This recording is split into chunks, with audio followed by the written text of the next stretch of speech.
let's talk about the game a little bit, and then we'll preview England in due course. I saw it was a great line from a Scottish fan who tweeted this, and it went more viral, I suspect, than he had planned. So it was somewhere during the second half when half the Irish team is injured and they're well ahead, and he just tweeted, "This is like playing the effing Terminator." And it kind of captured what Ireland brought to the party. What an extraordinary performance in an extraordinary game. Yeah, I think it's just another component to kind of reinforce their mentality that they deserve to be where they are, where they should be reckoned with, like everyone is talking, not just us and in the UK and Ireland and in Europe, but in the Southern Hemisphere. A lot of I'm getting kind of text messages from friends in Australia and New Zealand talking about Ireland being the real deal. That there's a nervousness down there around the brand that they are playing. So the fact that a lot of what they encountered on Saturday is potentially going to come their way in the World Cup, I think to be able to have the fortitude and find a way to not play your best rugby, but play efficient enough rugby to create opportunities for you on a limited playing deck because of that source of ball at line out, only being able to guarantee it at 2. But still to be able to get into their multi-phase and create opportunities for themselves was brilliant to watch. It was inspiring that there was no panic, that it was really clear understanding from key leaders within the team what they needed to do to create those chances. And I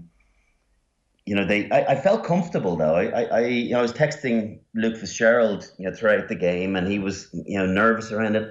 I don't know why, but I felt as though we were going to win by a couple of scores. I really did. I just think that we create way more than other sides. And then on top of it, I think this is the big part, the reason why we should be really excited about the team. I think we've got arguably the best defence in the world at the moment.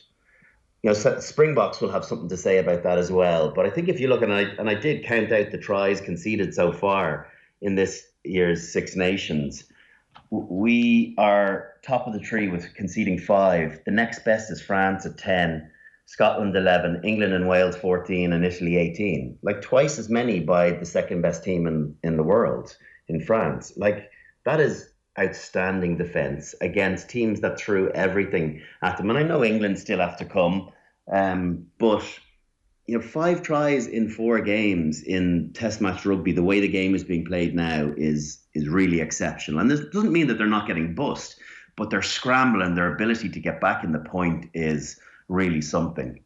And case in point was that Van der Merwe, break, it was about the 31st or 32nd minute, where he got really well created. They did a Brumbies play. They stuck the midfield. Gary Ringrose had to make a decision to bite on Finn Russell, and Van der Merwe got put through. And I don't know why he didn't just accelerate, because a guy of his size and strength and momentum would not have been stopped from 10 out if he just accelerated. But he went off his left foot, and Hugo Keenan made the tackle. Somehow he didn't look to get the offload away. He got almost he got turtled on his back, and then Josh van der Fleer and somebody on James Lowe were in to pilfer the ball. They're never dead. So when they do get bust, the last line of defence has been exceptional. And for me, they were the only 2 times Ireland were really stressed in that game was the try and that time. Beyond that, it felt controlled. It felt as though, okay, it's within our limitations. And I think if you look over the course of the Six Nations, there's only once or twice in the Welsh game, once or twice in the French game as well, where you really felt squeezed. And likewise, the Italian game maybe actually a little bit more, but again, I think that was more of a personnel issue. In that game, players playing out of position, and maybe the defence wasn't what it had been previously. But I'm so impressed. All the talk and all the plaudits is about our attack game and our attack shape. For me, the defensive side of the game is what could keep you in a World Cup. Because certainly from 10 minutes to maybe 25 minutes, Scotland were on top. That was when they scored the try. And there were periods where they would go all the way from midfield up to 5-metre line, and they were making steady gains. So your point isn't that Ireland are impenetrable or can't be got at. It's the scramble at the end of right at the death where they're very, very difficult to get past. Yeah, they are. They are. I think it is the scramble, but then I think we don't like the try against Scotland at the weekend. By our standards, in the end, it was probably just a little bit too soft. There was an uncertainty from Gary Ringrose as to whether Bundy was going to get out onto Tuipulotu. No, that's not right. Tuitupu. Thank you. And then Hugh Jones runs these brilliant lines, but Gary was done because he wasn't sure who his man was. And for me, it felt as though we should have had one more tackle. There should have been one more ruck there, going on what we've seen previously from this Irish team and their ability to get their spacings and make good tackles off the line.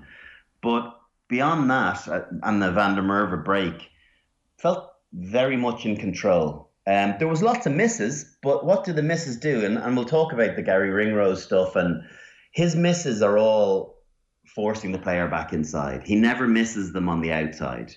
So that's why the head collision happened, is because the last place he wants to do is get burnt on the outside by a faster player, because then the scramble has further to go, or your winger might have to jam in.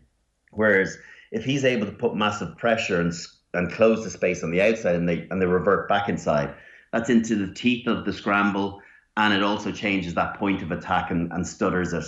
The momentum of their go forward. So there's method to that madness, and the misses are considerable at times, but it's actually what the outcome and the effect of those misses does. It forces something that the opposition don't want to do, play to a space in an area that isn't as effective as the alternative to getting to the edge. Yeah. So first half Ireland, that said, took some punches, but we're comfortable-ish considering the number of injuries and just the frenetic nature of that first half. Why in the second half did they go to different level? I just think that there's different gears in this team, and I think a lot of it too in Test match rugby is you've got to wear the opposition down. It's against the better sides, they don't roll over. You don't have it all your way in the first 40 minutes. A lot of it is about nip and tuck and about maybe with this Irish team we've been a bit spoiled that we've been in massive control in games within the first half, and in one or two instances they've been out of sight and totally in cruise control. Whereas against a good side, away from home, it was always going to be very tight in the first half, and more often than not you rely on your bench then to really change things up in the second half. Obviously a lot of the bench came on earlier than you would have hoped for. But I think there's a calmness and a realization that when bodies do get tired, that if they keep their shape and they keep running good lines and being viable options, that they have the X factor to be able to create space and opportunities, which ultimately they did do. And if you look at there's a couple of the ball retention on the James Lowe try, and then Gibson Park coming on. What about his addition, which was outstanding? The couple of passes that he gave, that were the pass for the James Lowe try, or the one to Mac Hansen for the Conan try, or that break up the touchline, the pass into James Ryan, which should have been the try bonus. Like, there are three really important passes in the context of the game. So I think they feel as though with fast ruck ball, with accuracy in their shape, that they will get tired bodies in the last 20 minutes of games, which transpired to be the case. There you go. That was but a taste of the full rugby conversation. As usual, you can get the full chat wherever you get your podcast. It's waiting for you right now.